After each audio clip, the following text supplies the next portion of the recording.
Hello and welcome to another episode of Erongo Talk. I'm your host, Irene Marie van der Walt, and today I'm joining you from Hotel Zum Kaiser in Swakopmund. In today's episode, we will also be chatting with the amphibian Nambian Gideon Nasilowski, who has plans to tackle both the Desert Dash and a swim from Robben Island to Cape Town, the Desert Dash being in the month of December, and the swim from Robben Island to Cape Town being slated for next year. So stay with us, we'll be right back after this.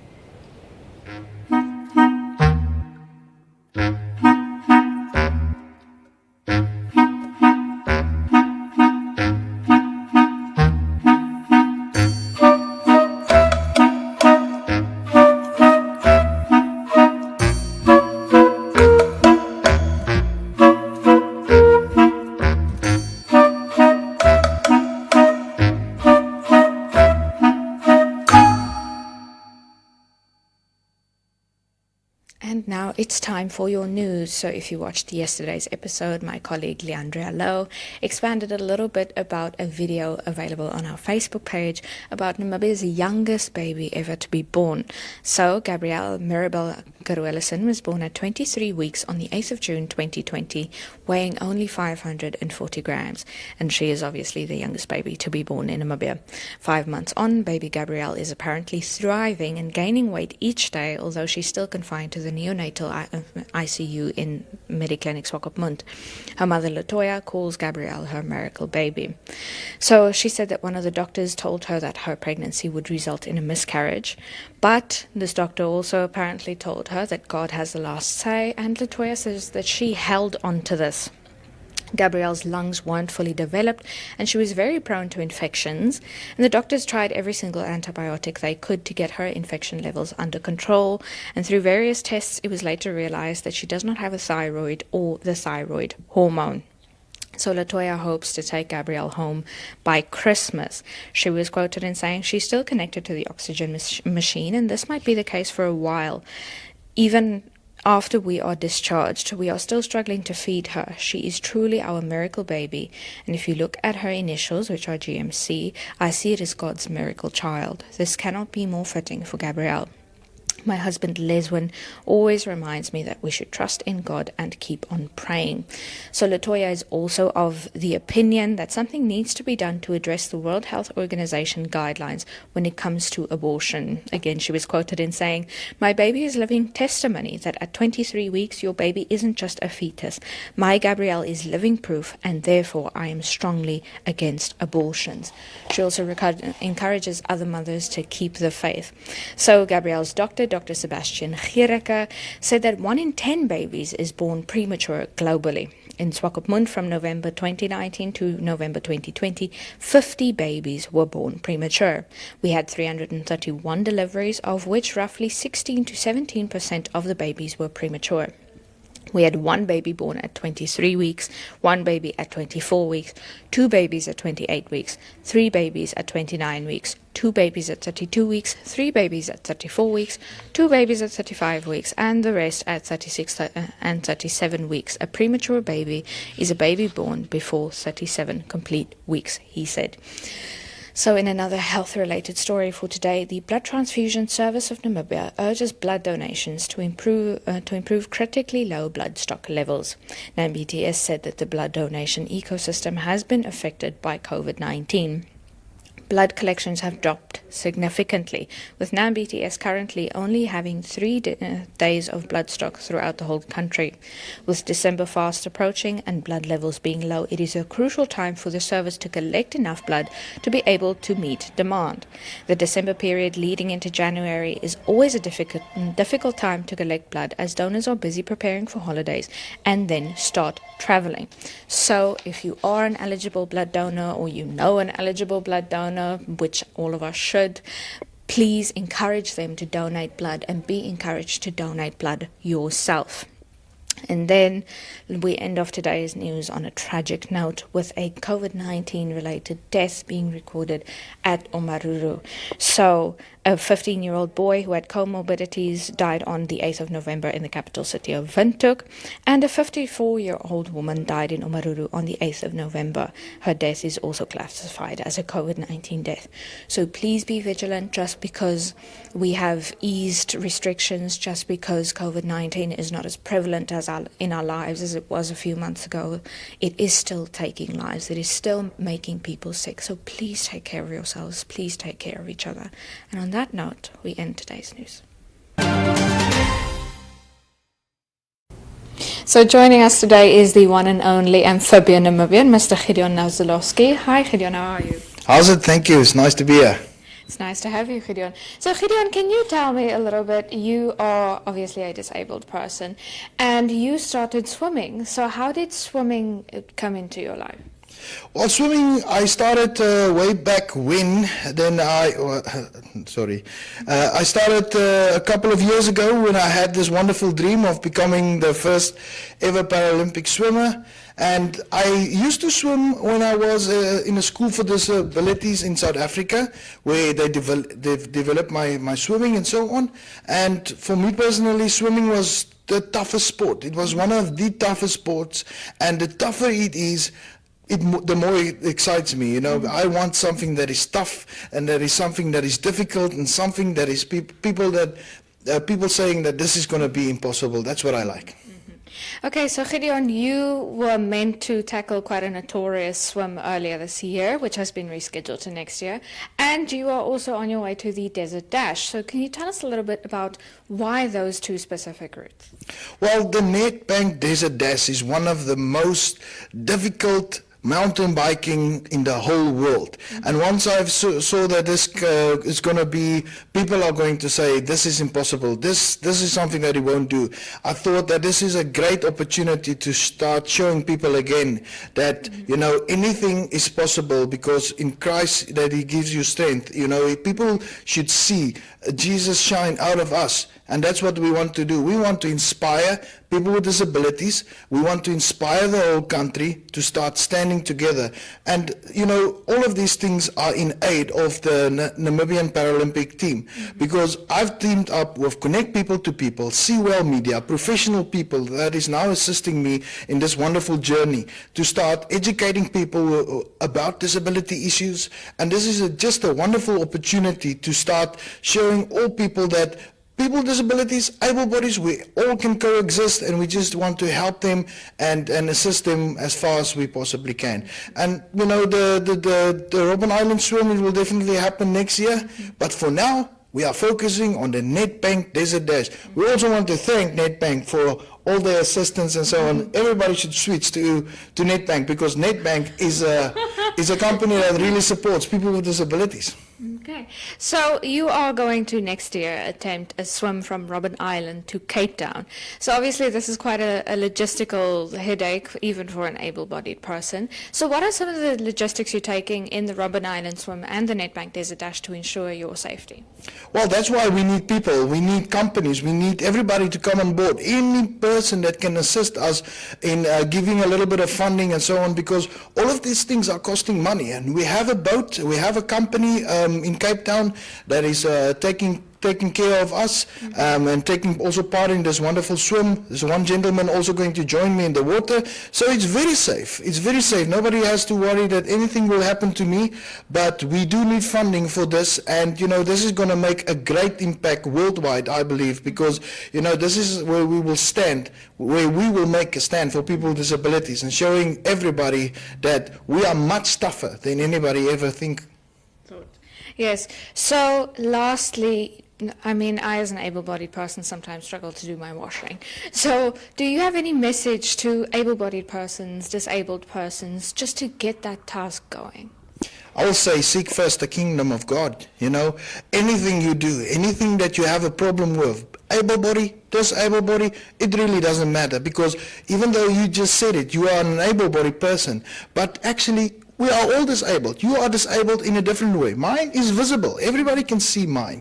But the thing is, what is most important is give all your problems to God and make sure that you believe in Him and you give Him all your troubles and you believe in yourself. And self-belief, if a person has that, there's nothing that he can't do. You can become unbreakable. I am what I think I am. It stands so in the Bible. I am a lion. I am the champion. I'm the amphibian Namibian, and I'm going to do it. I'm going to be on top of the mountain, and I'm the amphibian Namibian. If I can do it, you can do it. So, Gideon, I'm going to put you on the spot for a moment here. We are standing in front of what I have heard is called your brag wall. Can you tell us a little bit about it? Yeah, this is my brag wall, all my articles and medals and things that I've won in the past. I put it up here, and I also train here in this garage where I put up my brag wall.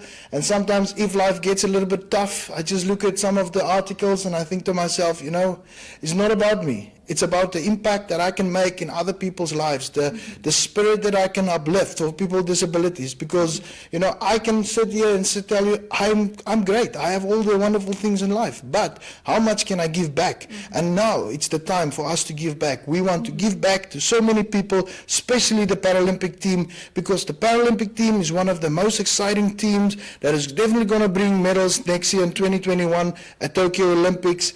And I just feel that they don't get the necessary support. So this is where we will stand up for them and we'll be their voice. Because sometimes you get them, people with disabilities, they're a little bit shy, but I'm not. And I'm not afraid of talking, and I'll keep talking and I'll be the voice for them. Mm-hmm. Lovely. So when you look at there's a couple medals here and all such lovely things. When you're looking at all these achievements, what has been your favorite achievement so far? Sure, my favorite achievement will always be the Rio 2020, the 2016 Paralympic Games. So many emotions went through me when I walked out on that deck, seeing that I made it. I finally made it. So many people didn't believe in me. So many people said to me, I'm crazy, I'm fat, I'm this, I'm that. And so many people told me how impossible it is. Look, I'm getting goosebumps. But when I walked out there and I looked over the crowd, I was just feeling, I made it. I finally made it. Today, I'll be the one doing the laughing. You all laughed at me. Today, I'll be laughing. And I just enjoyed myself. So I'll never forget the Rio 2016 Paralympic Games. Okay, thank you so much for your time, Gideon. Thank you. That was the amazing amphibian Namibian, Gideon Nasilowski. Thank you so much.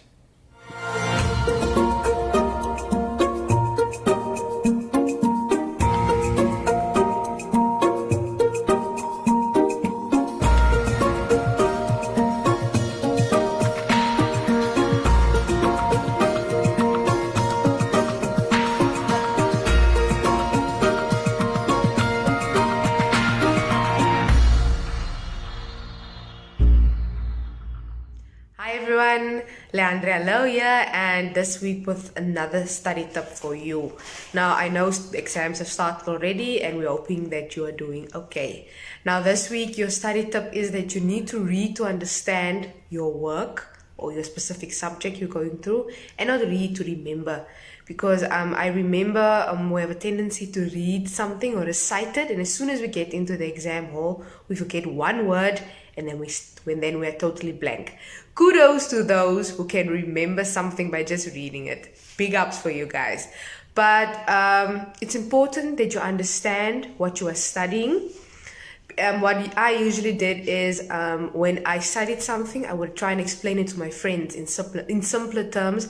In this way, I can remember it and they can also remember it at the end of the day. I'm hoping that you're also making some notes while you are studying through your textbook or whatever the case may be, because it's important that you remember key words or key phrases or key definitions when you are busy with your exams. So we're hoping you're doing okay. All the best. You got this. And now for your weather and tides, we are joining you from the rooftop of Hotel Zum Kaiser in Swakopmund. So for your tides, high tide was at about 10 minutes past 6 this morning, and low tide at about 5 minutes past 12. High tide expected again at about 25 minutes past 6 tonight, and low tide expected a second time at about 25 minutes past midnight. Your best fishing time has unfortunately almost passed, but maybe after the show you can get one line wet between 11:30 and 12:30 today. For your weather, Walvis Bay saw sunrise at about 9 minutes past 6 this morning and expect sunset at 26 minutes past 7 tonight. A maximum of 19 degrees Celsius with a westerly wind prevailing at about 13 kilometers per hour today. And for tomorrow, a minimum of 12 degrees Celsius and a maximum of 19 degrees Celsius. Swakopmund saw sunrise at about 9 minutes past 6 this morning and expect sunset at 26 minutes past 7 tonight. A maximum of 18 degrees Celsius with a westerly wind prevailing at about 13 kilometers per hour. And for tomorrow, a minimum of 12 degrees Celsius and a maximum of 18 degrees Celsius. Henties Bay saw sunrise at 11 minutes past 6 and expect sunset at 26 minutes past 7 tonight. A maximum of 18 degrees Celsius with a west-southwesterly wind prevailing at 11 kilometers per hour. And tomorrow, a minimum of 12 degrees Celsius and a maximum of 18 degrees Celsius expected. Aranda had sunrise at about 8 minutes past 6 this morning and expect sunset at 24 minutes past 7 tonight. A maximum of 27 degrees Celsius with a westerly wind prevailing also at 13 kilometers per hour. For tomorrow, a minimum of 10 degrees Celsius and a maximum of 27 degrees Celsius. Usakos had sunrise at about 6 minutes past 6 this morning and expect sunset at about 21 minutes past 7 tonight. A maximum of 37 degrees Celsius with a west-northwesterly wind prevailing at 11 kilometers per hour. And for tomorrow, a minimum of 12 degrees Celsius and a maximum of 37 degrees Celsius.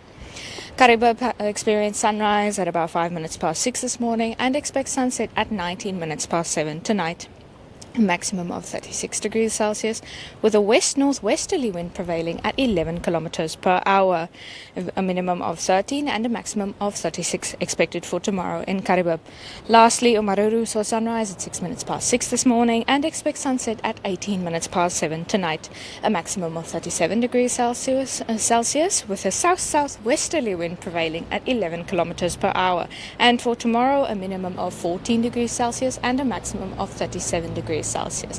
And that concludes your weather and tides for today and tomorrow. Find us on Facebook and search for us on YouTube. Follow us on Instagram, Twitter. Contact us via WhatsApp. Our daily show starts with the Afrikaans program Soggens met Shaal, perfect for the Afrikaans lovers. Then it's time for the women's magazine program, The Mid-Morning Breeze with Olivia. And for the youngsters and game fanatics, join Cody on the 3 to 6 drive. West Coast FM, your host at the coast. And that unfortunately brings us to the end of another episode of Erongo Talk. It was lovely having you with us. If you want to check out the stories we discussed earlier and so much more, you can do so at www.erongo.com.na. That's www.erongo.com.na. If you want to see a little bit more of us, keep your eyes peeled because our holiday supplement is almost here, not so far away. And then if you want to get in touch with us and let us know what's happening in your community, or send us a video, or get in touch for advertisement opportunities, you can do so at 0811 7040. That's 0811 7040. So until tomorrow, please stay safe, please stay healthy, wear your mask, sanitize your hands, wear your gloves, maintain social distancing, take care of yourselves, take care of each other. We can only beat COVID-19 if we work together. So we'll see you again tomorrow. Bye!